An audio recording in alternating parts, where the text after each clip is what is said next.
Leonie H Kramer. I graduated in 1988 Evening Division. I actually began, though, with the class of 1987, and I can tell the story of how that transpired. Please do.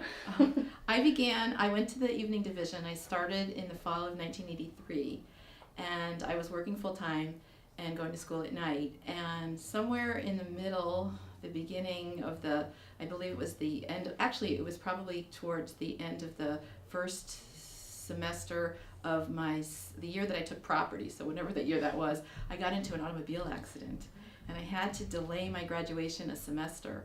But the school was so accommodating and helpful to me, and I have such a soft spot in my heart letting me do that, and especially going at night, and they were just great. And so I ended up graduating in January of '88, but it was an amazing experience just getting through all of that, and I'm so grateful to the law school. Oh, great. So what are some of your best memories of the law school? My best memories involve being with people that were so incredibly smart.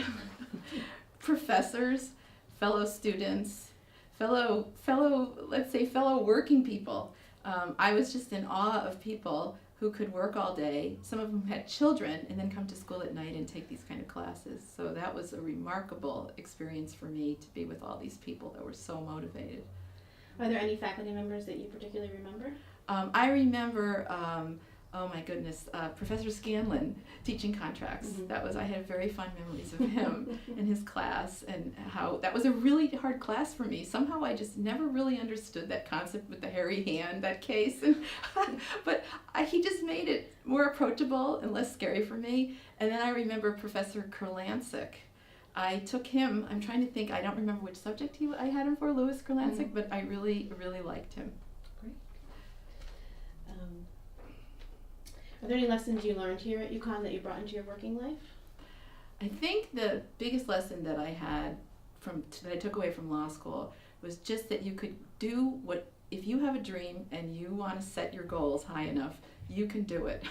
And I think that might be true for all of us here at the law school, but especially the Evening Division. I remember thinking, oh my goodness, I'm going to be working a full-time job. I worked at a bank in the trust department, and it was a demanding job. And asking my cousin, do you really think I can do this? Do you think I can do this? And she said, look, the time is going to go by anyhow. You should really try this.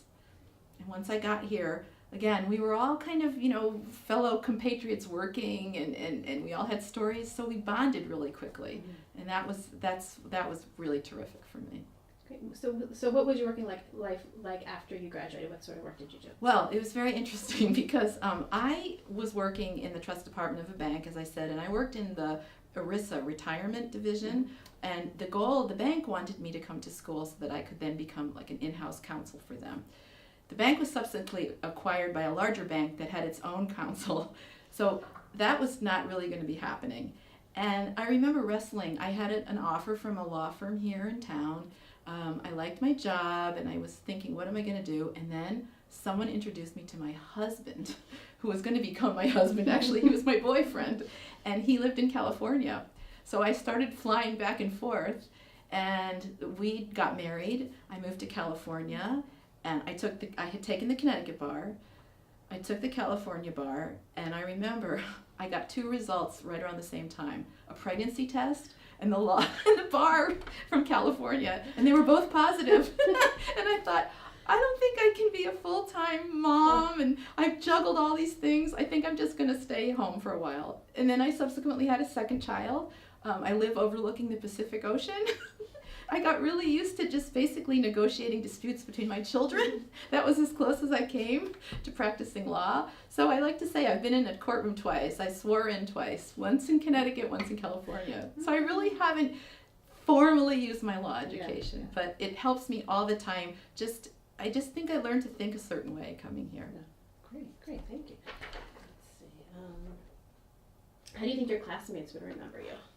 I think my classmates would remember me. I think number one, they'd probably remember me for that business with the accident, because that really was a dramatic thing, and people know about that, and they were so helpful to me. They also probably will remember me for being pretty vivacious, and I was able to stay awake until all hours of the night. Like, not maybe some of them couldn't, but I could, because we were here until 10 o'clock at night after working a full day. So I think they would remember me for having a lot of energy. Great, thank you. Okay, let's see. Are you still friends with anyone from that time? Yes, I'm friends with, okay, so when I had my mother still lives in the Hartford area. I live in California, as I said. And so when I saw that I was coming to visit here, I took a look, and conveniently, here was the reunion coming up. So I called my two friends. Oh, so this is really funny. So Janet, and her name was Siskowski at the time, and then Lynn, and her last name, now let me think what I can think of, if I have to remember her last name. This is what happens when you get to be a certain age. You can't remember these things. But anyhow, so these two friends, Janet and Lynn, we were friends through school, and I called them both up. Actually, I emailed them, and they decided they would come to the reunion with me. So, nice. Yes. That's great. That'll be so much fun. It will be really a Yeah. lot of fun. I'm looking forward to seeing them. Wonderful. Okay. Is there anything else? Any other memories that you'd like to recount? I would just like to, again, express my gratitude to the law school for being so accommodating and helpful to me at a time in my life when I really needed assistance, and how I was just very proud of myself and my fellow students for making this possible, that we worked hard enough that we could achieve our goals, and just how incredibly motivated I was by being with people who were so smart. And again, I also want to thank the faculty for being accommodating, those faculty members who accommodated me when I really needed it. And I'm just very grateful.